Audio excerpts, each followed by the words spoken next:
ইবাদিল্লাহি লা খাউফুন আলাইহিম ওয়ালা হুম ইয়াহজানুন।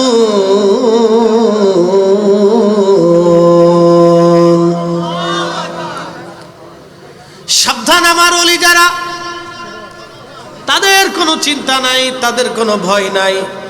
লা খাউফুন, তারা ভয় পাবে না, ওয়ালা হুম ইয়াহজানুন, তারা চিন্তিত হবে না, পেরেশানি হবে না, কারণ তারা আমার ওলি।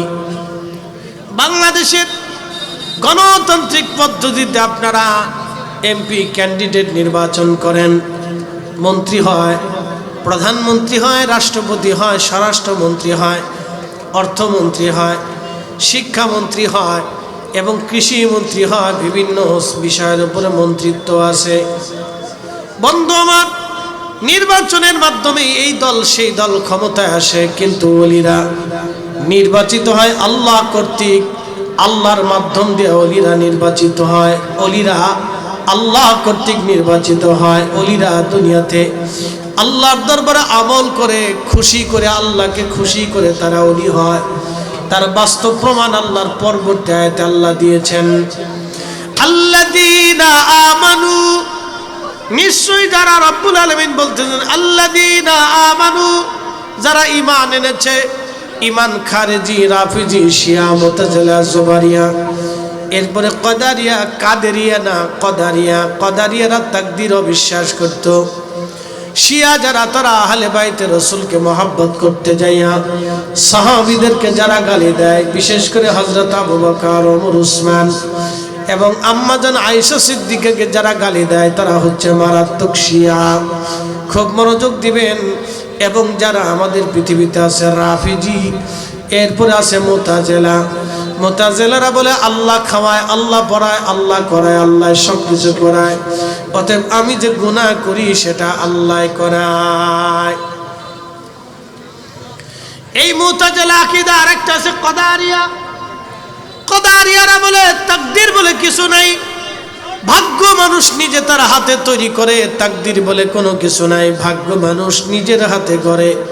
কিন্তু না না, ভাগ্য মানুষ নিজের হাতে করে না। এইখানে এই সময় আমি বসবো, এটা আমার সৃষ্টি করার 50,000 বছর আগে আল্লাহ লিখে রাখছে। ভাগ্য যদি মানুষের হাতে থাকতো তাহলে কোনো মানুষ দুনিয়ার থেকে মারা যাইতো না, সব মানুষ পৃথিবীতে বেঁচে থাকতো। ভাগ্য আমাদের হাতে নেই। ভাগ্য যদি আমাদের হাতে থাকতো পৃথিবীর কোনো মানুষ গরিব থাকতো না। ভাগ্য যদি আমাদের হাতে থাকতো দুনিয়ার কোনো মানুষ অসুস্থ হতো না। ভাগ্য যদি আমাদের হাতে থাকতো তাহলে কেউ গরুর গোশত দিয়ে খায়, কেউ আবার দেখা যায় একেবারে শুধু ভর্তা দিয়ে খায়। ভাগ্য যদি মানুষের হাতে থাকতো তাহলে মানুষ প্রতিদিন নিজের ভাগ্য নিজে তৈরি করতে পারত। কদারিয়ারা বলে ভাগ্য আমাদের হাতে, আল্লাহর হাতে কোনো ভাগ্য নাই। রব্বুল আলামিনের রাসূল আমাদেরকে বলেন, আমার উম্মতেরা, মানব সৃষ্টি করার 50,000 বছর আগে আল্লাহ তাকদীর সৃষ্টি করেছেন। আল্লাহ মানব জাতিকে সৃষ্টি করার আগে রব্বুল আলামিন আল্লাহ এই জমিন সৃষ্টি করেছেন। জমিন সৃষ্টি করার আগে আল্লাহ রাব্বুল আলামিন আসমান সৃষ্টি করেছেন। আসমান জমিন সৃষ্টি করার পরে আল্লাহ ফেরেশতা সৃষ্টি করেছেন। আল্লাহ জমিন সৃষ্টি করার আগে পানি সৃষ্টি করেছেন। লৌহ কলম আল্লাহ সৃষ্টি করেছেন। আল্লাহ আরশে মুআল্লা সৃষ্টি করেছেন। কুরসি সৃষ্টি করেছেন। আল্লাহ কলম সৃষ্টি করার পরে কলমকে রব্বুল আলামিন বলেন, কলম তুমি লেখো। কলম ডাক দিয়ে বলল, রব্বুল আলামিন আমি কি লিখবো? আল্লাহ জবাব দিলেন, উকুতুব মাকাদিরাল খালক, তুমি সৃষ্টির তকদির লেখো। এই এই বাচ্চারা বসো বসো বসো বসো বসো বসো বসেন, লড়াচড়া করবেন না, বসেন। আলোচনা গভীর দিয়ে শুনে যান। কদারিয়া যারা, তারা বলে তকদির বলে কিছু নাই। তারা বলে তকদির মানুষের হাতে। অনেকে বলে মানুষ তার নিজের ভাগ্য নিজে পরিবর্তন করে, এটা মিথ্যা কথা। যদি মানুষ নিজের ভাগ্য পরিবর্তন করতে পারতো তাহলে রিক্সাওয়ালা জীবনেও রিক্সা চালাইতো না। কি কথা কন না, জোরে বলেন। ভালো করে বুঝে যাবেন। রাত অনেক গভীর, বেশি রাত করবো না, চারপাশ নীরব হয়ে যাচ্ছে। ভালো করে বুঝেন, খুব মনোযোগের সাথে কথা শুনবেন। ভাগ্য যদি মানুষের হাতে থাকতো তাহলে মানুষ অসুস্থ হতো না, নিজেকে সে সুস্থই রাখত। ভাগ্য যদি মানুষের হাতে থাকতো তাহলে মানুষ বৃদ্ধ হতো না, মানুষ বুড়া হতো না, মানুষ তার বয়স নিজে ধরে রাখতে পারত। ভাগ্য মানুষের হাতে নাই। ভাগ্য কার হাতে? আল্লাহর হাতে। একসাথে জোরে বলেন, কার হাতে? যারা তাকদীরকে অস্বীকার করে তাদেরকে বলা হয় কদারিয়া। কাদেরিয়া একটা তরিকার নাম, আর কদারিয়া হচ্ছে একটা বাতিল ফেরকার নাম। কদারিয়া যারা, তারা তাকদীরকে অস্বীকার করে। এই মাইকম্যান, আর একটু ইকো কমাই দাও, ইকো কমাই দিয়ে সাউন্ডটা একবার লেভেল করে দাও। বেশি ইকো দিলে আমার আবার হয় না, ঠিক আছে? আমার আগে তাহিরি ভাই বলছেন ওনারটা আবার ইকো ঠিক আছে, উনি ইকোর সাথে সম্পৃক্ত। আমি আবার ইকো একটু সারা, বেশি ইকো হলে আমি আবার ওয়াজ করতে পারি না। এক একজনের কণ্ঠের ধাঁচ তো ভিন্ন রকম, তাই না? আমার ভাইয়ের কণ্ঠের ধাঁচ একরকম, আমার কণ্ঠের ধাঁচ আর এক রকম। শুনে যান, আমি আপনাদের নিয়ে কিছু মূল্যবান কথা বলবো। দয়া করে তাবারক নিয়ে খিচুড়ি নিয়ে পাড়াপাড়ি করবেন না। সবাই নির্দিষ্ট জায়গা আছে, বসে পড়ে। সবাই নির্দিষ্ট জায়গা আছে, বসে পড়ে। ভালো করে কথা শুনে যান। ভাগ্য মানুষের হাতে নাই, ভাগ্য আল্লাহর হাতে। একসাথে বলেন, কার হাতে? যদি মানুষের হাতে ভাগ্য থাকতো তাহলে মানুষ অসুস্থ হতো না। যদি মানুষের হাতে ভাগ্য থাকতো তাহলে মানুষ সবাই প্রধানমন্ত্রী হতে চাইতো, কেউ রাষ্ট্রপতি হতে চেত না, রাষ্ট্রপতি হতে চাইতো সবাই, কেউ ভিখারি হতো না। মানুষের হাতে যদি ভাগ্য থাকতো তাহলে কেউ কৃষক হতো না, সবাই অফিসার হতে চাইতো। অতএব মানুষের হাতে কোনো ভাগ্য নাই, ভাগ্য রবের হাতে। তো কখন সৃষ্টি করেছেন এই ভাগ্যকে? মানব সৃষ্টি করার 50,000 বছর আগে আল্লাহ তকদির লেখছেন। কলমকে বলেন, কলম তুমি লেখো। তো কলম বলেন, রব্বি কি লিখবো? বলে উক্তুব মাকাদির আল খাল, তুমি সৃষ্টির তকদির লেখো। তো কলম তকদির লেখা শুরু করলো। আপনার বাড়ির যে বিড়াল আছে, এই বিড়াল কোন বেলায় কোন মাছ দিয়ে না গরুর গোশত দিয়ে খাবে, সেটাও কলম লেখলো। তার বাচ্চা কয়টা হবে, কখন বেঁচে থাকবে, কোন জায়গা থাকবে, কোন জায়গা ঘুরবে, কি অবস্থায় থাকবে, তাও কলম লেখলো। আপনার বাড়ির কুকুরের ভাগ্য কলম লেখলো। আপনার পুকুরের মাছের ভাগ্য আল্লাহ লেখলেন। এই গাছের ভাগ্যটাও আল্লাহ লেখলেন, কয়টা ফল হবে, কি হবে না হবে আল্লাহ লেখলেন। আমরা এখানে দাঁড়াবো, এটাও আল্লাহ লেখছেন। কে মুসলমান হবে সেটাও আল্লাহ লেখছেন, কে কাফের হবে সেটাও আল্লাহ লেখলেন, কে নাস্তিক হয়ে যাবে আল্লাহ সেটাও লেখলেন। প্রিয় উপস্থিতি, আমাদের দেশে অনেকে ইসলাম না বুঝে, রসুলের জীবন চরিত্র না জেনে আমার রসুল সম্পর্কে বাজে কথা বলে। আছে না ভাই?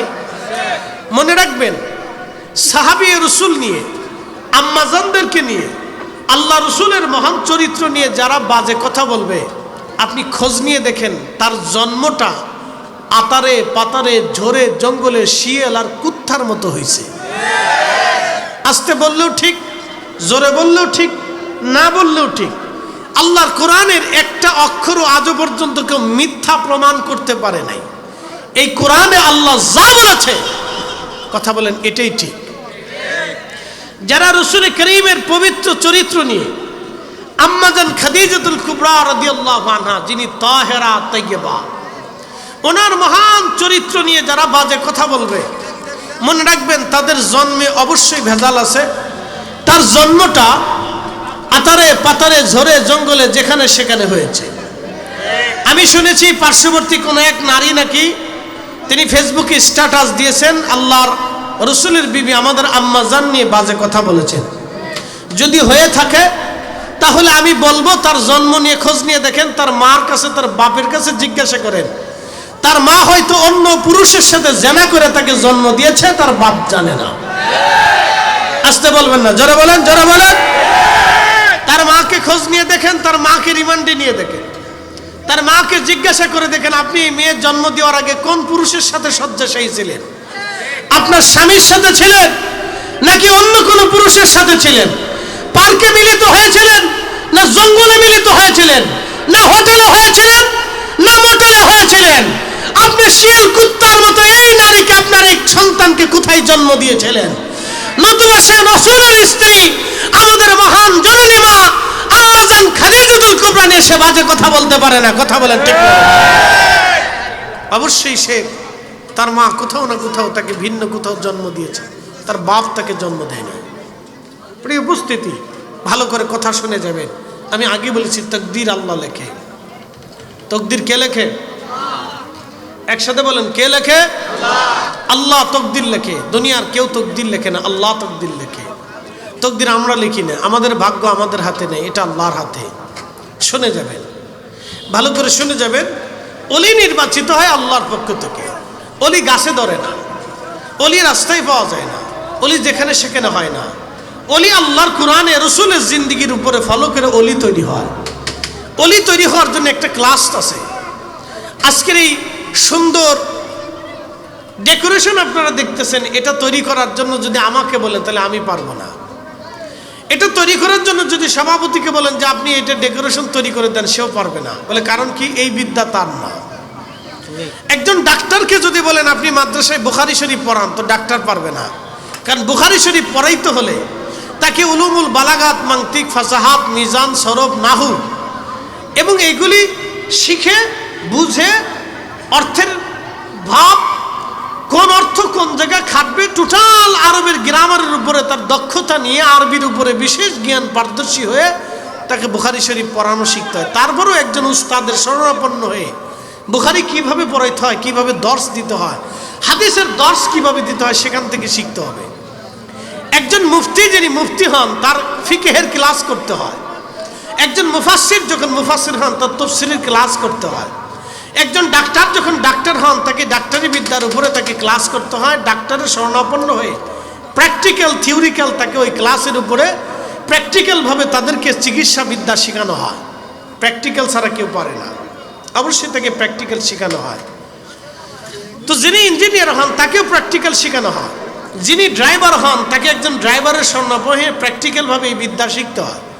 তো প্রত্যেকটা বিদ্যারই একটা সূত্র আছে, প্রত্যেক বিদ্যার ভিন্ন ভিন্ন ভিন্ন ভিন্ন সূত্র আছে। এই ক্যামেরা যারা তৈরি করছে বা ক্যামেরা যারা চালায়, আমাদের ওয়াজ যারা এডিটিং করে, এই এডিটিংয়ের জন্য আলাদা একটা বিদ্যা আছে, সূত্র আছে। আমাকে বললে আমি পারবো না, যারা সবসময় করে ওরা জানে। ফেসবুকের একটা সূত্র আছে, ইউটিউবের আর এক সূত্র আছে। তো হোমিওপ্যাথিক চিকিৎসার একটা সূত্র আছে, অ্যালোপ্যাথিক আর একটা চিকিৎসার সূত্র আছে, ইউনানি চিকিৎসার আর এক সূত্র আছে। রোগ কিন্তু একটা, জ্বর। এই একই জ্বরের অ্যালোপ্যাথিক এক ওষুধ, হোমিও আর এক ওষুধ, ইউনানি আর এক ওষুধ, কিন্তু জ্বরের রোগ সেরে যাচ্ছে। সেই ভিন্ন ভিন্ন ওষুধ খাওয়াতে জ্বর সেরে যাচ্ছে, কিন্তু সূত্র ভিন্ন, খাওয়ার পদ্ধতি ভিন্ন, সময়ও ভিন্ন, কিন্তু সূত্র আলাদা। ভালো করে বুঝবেন, অলি কিন্তু এমনি তৈরি হয় না, অলি একটা সূত্রে এসে তৈরি হয়। এটার নাম তাসাউফ। এই ক্লাস অলিকে করতে হয়, দীর্ঘদিন করার পরে তারপরে মানুষ অলি হয়। এক আর দুই দিনে অলি হয় না। রব্বুল আলামিন পরীক্ষা নিরীক্ষা করে তাকে অলি হিসেবে কবুল করে আল্লাহর দরজায় মকবুল করে নেয়। অলি এমনি হয় না। তার প্রথম শর্ত আল্লাহ দিয়েছেন, আল্লাযীনা আমানু, যারা ঈমানে আহলে সুন্নাত ওয়াল জামাত হবে, আকাঈদে আহলে সুন্নাত ওয়াল জামাত হবে।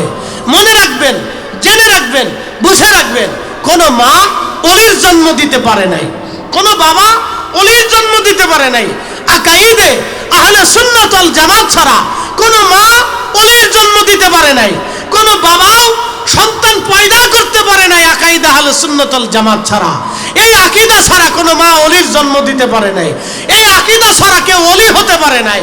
কেউ যদি বলে আমি ভিন্ন আকীদায় অলি হব, এটা ডাহা, মিথ্যা কথা। তাহলে আল্লাহর কোরআন মিথ্যা হবে। আপনি ঠিক বললে ঠিক, না ঠিক বললেও ঠিক, আল্লাহর কোরআনে যেটা আছে ওটাই ঠিক। বুঝতে পারছেন? কথাগুলি ভালো করে বুঝে যাবেন, শিখে যাবেন, জানাটা অত্যন্ত জরুরি। মনে রাখবেন, প্রথম নম্বর আল্লাহ শর্ত দিয়েছেন আল্লাযীনা আমানু। এরপরে আল্লাহ আর একটা শর্ত দিয়েছেন, ওয়া কানু ইয়াত্তাকুন, যারা মুত্তাকি হবে, তাকওয়াশীল হবে। যারা মুত্তাকি হবে, আল্লাহ বলা হবে। আমার দিকে তাকান, ভালো করে বুঝেন। এখানে যে আমরা আছি, কিয়ামতের ময়দানে আমাদের শরীরে কি পোশাক থাকবে? আসতে বললেন না, ভয়ে বললেন না। এখানে করোনা আসতেছে না, কিয়ামতের ময়দানে কি আমাদের কোনো পোশাক থাকবে? আমরা সবাই বস্ত্রহীন থাকবো। বর্তমান পৃথিবীর সবচেয়ে দামি প্রেসিডেন্ট পুতিন, অত্যন্ত নিরবিচ্ছিন্ন গোয়েন্দা নিরাপত্তার ভিতরে সে থাকে। তার নিরাপত্তার জন্য লক্ষ লক্ষ গোয়েন্দারা নিয়মিত কাজ করে, বুঝতে পারছেন? তো আমাদের দেশের এই সাতার গোয়েন্দা না, এগুলো বলে লাভ নাই। আমাদের দেশে যারা আছে এগুলো বলে লাভ নাই, এরা দেশে চোরই পর্যন্ত ধরতে পারে না, তো বলে তো লাভ নাই। এদেশের এই খাবারের ভিতরে ভেজাল, চিনির ভিতরে ভেজাল, ডালির ভিতরে ভেজাল, তেলের ভিতরে ভেজাল, পানির ভিতরে ভেজাল, ডাবে ভেজাল, ফলে ভেজাল, খাবারে ভেজাল, ঔষধে ভেজাল, এদেশের বিষের ভিতরে ভেজাল, বিষ খেলেও মানুষ মরে না। হ্যাঁ, এত পরিমাণে ভেজাল। ভেজাল কারা দেয়? কুত্তাই দেয়, না কি বলে? না, জোরে বলেন, ভেজাল কে দেয়? তো মানুষে যে ভেজাল দিল, এই ভেজাল যারা দিল তাদের ধরতে কয় ঘন্টা সময়ের দরকার?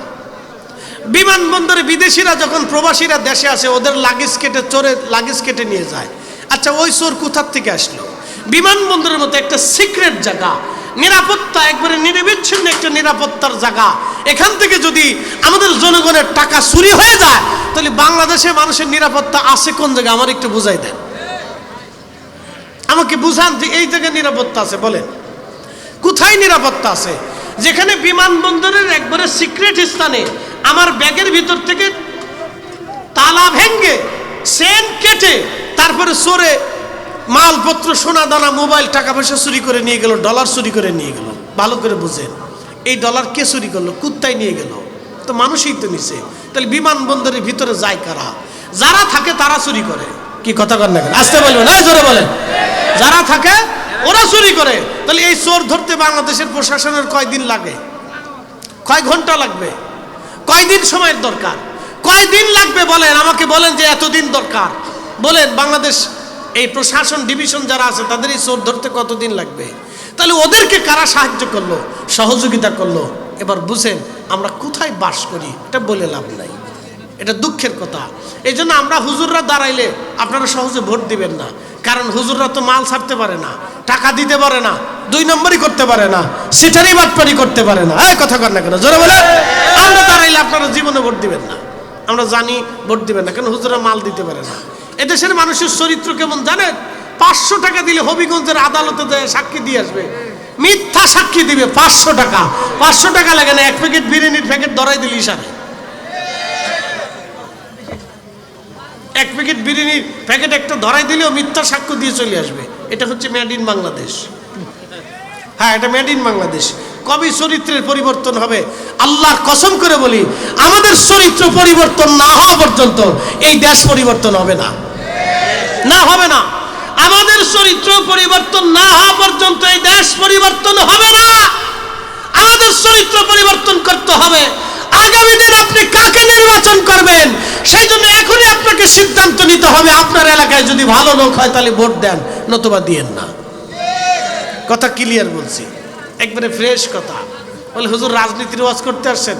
না, এটা আমার সাবজেক্ট না, আমার সাবজেক্ট অলিদের সাবজেক্ট। শাহজালাল ইয়ামানি 750 বছরের আগে এসেছিলেন। বুরহান উদ্দিনের ছেলেকে যখন জবাই দেওয়া হলো, তখন শাহজালাল ইয়ামানি বললেন, আমরা থাকতে জমিনে জুলুম হবে, জুলুমকে কবর দেওয়ার জন্য শাহজালাল ইয়ামানি জমিনে এসেছিলেন। কথা বলবেন না? জোরে বলেন, জোরে বলেন। জুলুমকে কবর দেওয়ার জন্য এসেছিলেন, ঠিক।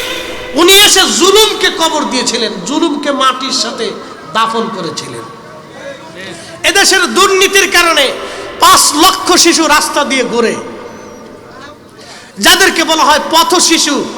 বলেন, এই পথ শিশুর কেউ মা হারিয়েছে, কেউ বাবা হারিয়েছে, কারো মা হারিয়েছে, কারো সৎমার কারণে সে বের হয়ে আসছে।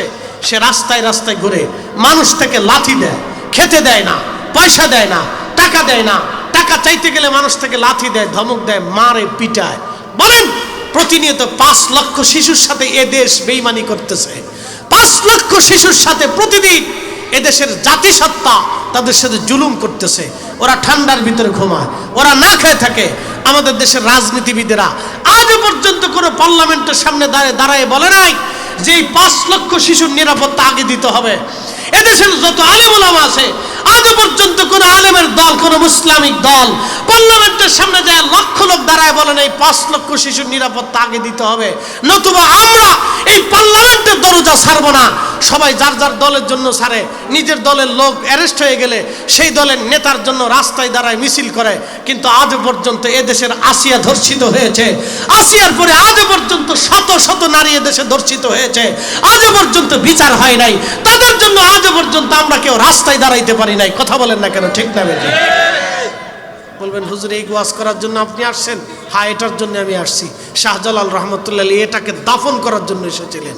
সিফা সালাম নাসিরউদ্দিন রহমতুল্লাহ আলাইহি তলোয়ার ধরেছিলেন জালেমকে হত্যা করার জন্য, জুলুমকে ধ্বংস করার জন্য। এই কথা বলেন না কেন, জোরে বলেন। তাকে ধ্বংস করার জন্য ওনারা এসেছিলেন।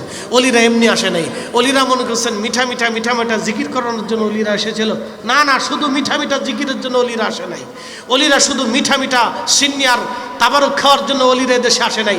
অলিরা এসেছিলেন জালিমকে ধ্বংস করার জন্য, জুলুমকে মাটির নিচে পুঁতিয়ে ফেলার জন্য। কিন্তু দুর্ভাগ্য, আপনারা অলিদের আসার কারণটাই বুঝতে পারলেন না। অলিদের আসার কারণটাই বুঝতে পারলেন না যে অলিরা কেন এসেছিলেন। বুঝতে পারছেন কেন এসেছিলেন, এই কারণটাই বুঝতে পারলেন না। প্রিয় উপস্থিতি হাজিরিন, অনেকগুলি কথা আপনাদের সামনে বলে ফেললাম, ভালো করে বুঝে যাবেন আপনারা। আমার দেশে কোনো সমস্যা নাই, আমার দেশের একটা সমস্যা, সেটার নাম দুর্নীতি। এই দুর্নীতি যদি মাটির নিচে আমরা দাফন করতে পারতাম, এই দুর্নীতি যদি কবর দিয়ে একবারে কবরের মতো পুঁতে এরপরে সরিষা ছিটাইয়া পানি ঢেলে যদি আমরা আসতে পারতাম, তাহলে আমার দেশ স্বর্ণে দেশ হতো। আমার দেশ থেকে মাত্র 6 বছর আগে স্বাধীন হলো মালয়েশিয়া। আজকে দেখেন তারা পৃথিবীর সাথে চ্যালেঞ্জ দেয়। এত বড় উন্নত একটা দেশ, যাদের দেশে গেলে আমাদের দেশের মানুষেরা সেই দেশে চাকরি করে। তো শুধু চাকরি করে, একটা ভিসার জন্য দিনের পর দিন, মাসের পর মাস ঘুরে বেড়া যে মালয়েশিয়ার একটা ভিসা পায় কিনা। বুঝতে পারছেন? আমাদের দেশ থেকে মাত্র 6 বছর আগে তারা স্বাধীন হলো। কই, তাদের দেশে তো ইসলাম চলে যায় না। তাদের দেশে তো হিন্দু, বৌদ্ধ, খ্রিস্টান, মুসলমান একসাথে বসবাস করতেছে। হিন্দু মন্দিরে পূজা করতেছে, বৌদ্ধ তার প্যাগোডায় পূজা করতেছে, খ্রিস্টান তার চার্চে উপাসনা করতেছে, মুসলমান ঠিক মসজিদে নামাজ পড়তেছে, নামাজ পড়ার পরে মুসলমানরা মিলাদও পড়তেছে, মিলাদ পড়ার পরে মুসলমানরা তাবারকও খাচ্ছে, আজানের আগে ও দেশে দুরুদ সালাম কোরআন শরীফ তেলাওয়াত আছে। তাদের দেশে তো ধর্ম চলে যায় না, শুধু আমাদের দেশেই আসলে আজানের আগে দুরুদ পড়লে ধর্ম চলে যায়। এই কথা কেন, যারা বলে আমাদের দেশে, তাদের দেশের রাষ্ট্রীয়ভাবে ব্রুনাইতে, ইন্দোনেশিয়াতে, ফিলিপাইন্সে, মালয়েশিয়াতে রাষ্ট্রীয়ভাবে রাজারা, বাচ্চারা, প্রেসিডেন্ট, প্রধানমন্ত্রী রাষ্ট্রীয়ভাবে মিলাদুন্নবীর র্যালিরে, মিছিলে, জশ্নে, জুলুসে তারা হেঁটে বেড়াচ্ছে। রাষ্ট্রের প্রধান হাঁটতেছে, মন্ত্রী পরিষদ হাঁটতেছে। তাদের দেশে ইসলাম চলে যায় না। আর আমাদের দেশে মিলাদুন্নবীর র্যালি বের করলে আর একদল লাঠি সুটা নিয়ে বসে থেকে গেলে আমরা ইসলাম বাঁচাচ্ছি। আবার ওদেরকে যদি কোনো ঘুষ করে দাওয়াত দিয়ে বাড়িতে নিয়ে সুন্দর করে গরুর গোশত রান্না করে দাওয়াত দেয়, তখন এই ঘুষখোরের বাড়িতে কেলিয়ে কেলিয়ে কেলিয়ে কেলিয়ে তখন খাবার খায়। কষ্ট হচ্ছে আপনাদের? উচিত কথাই তো মায় বেজার, গরম ভাতে বিলাই বেজার, ডাইল ভাতে কুটুম বেজার। ওদের দেশে ধর্ম চলে যায় না, ধর্ম খালি বাংলাদেশ থেকে চলে যায়।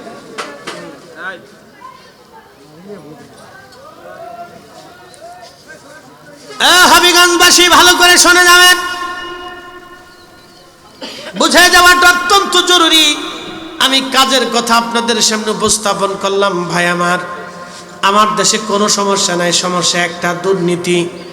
এই দুর্নীতিকে যদি কবর দিতে পারেন, আল্লাহর কসম করে বলি, আমাদের চরিত্র যদি চেঞ্জ করতে পারেন, তাহলে অবশ্যই এদেশ সুন্দর হয়ে যাবে। কারণ এদেশে খনিজ সম্পদের কোনো অভাব নাই। পুরা সিলেট ডিভিশনটা খনিজ সম্পদের উপরে ভাসমান আছে।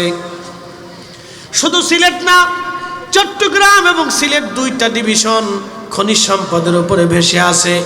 উত্তরবঙ্গের মাটির নিচে পাথর এবং কয়লার উপরে উত্তরবঙ্গ ভেসে আছে। পুরো উত্তরবঙ্গের মাটির নিচে পাথর, পুরা নর্থ বেঙ্গলের মাটির নিচে কয়লা, পুরা দেশটার নিচেই খনিজ সম্পদে ভরা। আপনি শুনলে গা শিরে উঠবে। পুরা দেশটাই খনিজ সম্পদের উপর ভাসতেছে। আমার এদেশের মাটি খনিজ সম্পদ। একটা বিচি ফেলাইলে এদেশের মাটিতে 50 বছর পানি না দিলেও বিচিতে গাছ ধরতে থাকে, গাছে ফল ধরতে থাকে। এদেশের প্রত্যেকটা মানুষ সম্পদ বলে। কারণ কি? এরা যদি মালয়েশিয়া যায় কঠিন পরিশ্রম করতে পারে, সৌদি আরবের প্রচন্ড গরমের ভিতরে 45 ডিগ্রি সেলসিয়াস তাপমাত্রার ভিতরে আমার দেশের যুবক যদি যায় দেশে পরিশ্রম করে টাকা রুজি করতে পারে, তাহলে আমার দেশে মেয়েরা ছেলে 45 ডিগ্রি সেলসিয়াস তাপমাত্রার ভিতরে দাঁড়িয়ে পরিশ্রম করে টাকা রুজি করতে পারবে। কথা বলেন না কেন? ঠিক না বেটা? তা আমার দেশের প্রত্যেকটা জনগণ সম্পদ, কিন্তু এই জনগণকে সম্পদ বানানো হয় নাই, জনগণকে বোঝা বানানো হয়েছে। কারা বানিয়েছে? দুর্নীতিগ্রস্তরা বানিয়েছে। যারা দুর্নীতি করে এদেশের কোটি কোটি টাকা সুইস ব্যাংক আর বেগম পাড়ায় পাচার করে, ওরা আমাদেরকে অভাবী বানিয়ে রেখেছে, গরিব বানিয়ে রেখেছে, ভিখারি বানিয়ে রেখেছে, মিসকিন বানিয়ে রেখেছে। এই কথা কর না কেন? ওরা আমাদেরকে মিসকিন ভিখারি বানিয়ে রেখেছে। বাংলাদেশের কোন মসজিদের ইমামের বেতন নাই। মালয়েশিয়াতে যায় দেখেন, একটা মসজিদের অন্তত 10টা ইমাম আছে। 10 জন ইমামের বিমাম রাষ্ট্র থেকে আসতেছে, তা হায়ার। মানে আপনাকে কি বলবো, ওই যে আমরা যে দুনিয়া ভরে চিল্লেছি, যে চিল্লে কথা গলা ফেটে, আমাদের দেশের ইমামের বেতন কত? 5,000, সর্বোচ্চ 10,000। সেই 10,000 ইমামের বেতন, ওর চাকরি পাই তোর জান শেষ হয়ে গেছে। ওর বাপ দেখছে, মা দেখছে, 14 গোষ্ঠী দেখছে, তার কণ্ঠ দেখছে, চেহারা দেখছে, পোশাক আশাক দেখছে, তার আচার ব্যবহার দেখছে, বিয়ে শাদী করছে কিনা, বাচ্চা কাচ্চা আছে কিনা, বাড়ি কোন জায়গায়, সব দেখছে। মুসল্লি 36 জনের ভিতরে 32 জনে পছন্দ করছে কিনা, 2 জন না কইল কিনা, সবাই যদি হ্যাঁ এই হুজুর পছন্দ হয়েছে, তাইলে 10,000 টাকার বেতনের চাকরি হয়। তারপরে 6 মাস বাকি থাকে। ডাকাত কোথাকার? আমি এক গ্রামে গেছি, বললাম ইমাম সাহেবের বেতন কত? হুজুর 2,000 টাকা। ইমাম সাহেব দাঁড়ায়, হুজুর 6 মাস বাকি রাখছে। আমাকে প্রত্যেক বাড়িতে আগুন ধরে দেন, ওরা জালিম। তাই আসতে কোন কেন? জোরে বলে, ওরা জালিম। ওদের প্রত্যেক ঘরে ঘরে ঘরে ঘরে আগুন ধরে দেন, ওরা জালিম। মাত্র 2,000 টাকার একজন ইমাম পালতে পারে না। জালিম কোথাকার? এদেশের ইমামরা, আলেমরা এদেশের সমাজ নির্মাণে কত ভূমিকা রাখে জানেন? এদেশের আলেমরা বসে বসে চোরেরে বুঝাই বুঝাই সাধু বানাইছে। কি কথা কর না কেন? ডাকাতরে বুঝাই বুঝাইয়া তওবা করাইছে। এদেশের লক্ষ লক্ষ ইমামের দ্বারা লক্ষ লক্ষ মানুষ হকের রাস্তা, সঠিক রাস্তা খুঁজে পেয়েছে। কত নেশাখোর ভালো হয়ে গেছে, কত বদ মেজাজি সন্তান বাবা মার খেদমত গুজার হয়ে গেছে। অথচ ইমামের টাকা নাই, ইমামের বেতন নাই। সারা বছর শেষে ঈদের দিনও সরকার ইমামরা একটা মানে পোশাকও পর্যন্ত কিনে দেওয়ার টাকা দেয় না। আবার আমরা নাম দিছি ইসলামিক দেশ, 85% মুসলমানের দেশ বলে। ছাতা কিসের মুসলমান? আপনি লজ্জা করা উচিত, এদেশে লজ্জা করা উচিত। আমার কথা শুনতে তিতে শোনা যাবে ভাই, আমার একবার বাস্তব থেকে বলতেছি।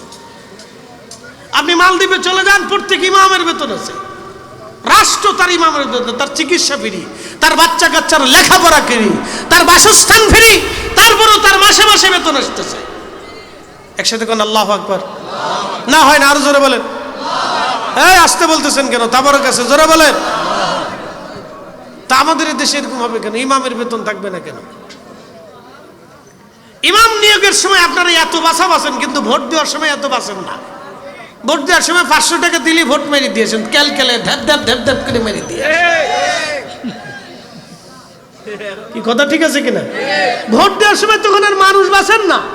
ইমামতির চাকরির সময় ইমামরে বাঁচতে বাঁচতে ইমামের 14 পুরুষের জান শেষ করে ফেলছে। তা মাত্র 10,000 টাকা বেতন। এরকম টাকা হইল 10,000 টাকা। সারা গ্রামের মানুষ 10,000 টাকা একজন ইমামের বেতন দিতে পারে না। একটা বিড়ির দাম কত? বিড়ি যারা খান তারা বলেন তো, যারা খান না তারা বলেন, অসুবিধা নেই। তো একটা বিড়ির দাম তো 10 টাকা। তো একজনে কয়টা বিড়ি খায়? জোরে 10টা 20টা খায়। এক মুরব্বিরে জিজ্ঞেসি বিড়ি চাচা বিড়ি কয়টা লাগে? হুজুর 60টা লাগে। আমি বললাম আপনি মানুষ না জিন? যাই কোন বিড়ি লাগবে, ওকে খান, খাইয়ে যদি বেহেশত পান তো চেষ্টা করে দেখেন, আর কি করবেন। 60টি বিড়ি লাগে, বুড়ার কি বুড়ার বুড়া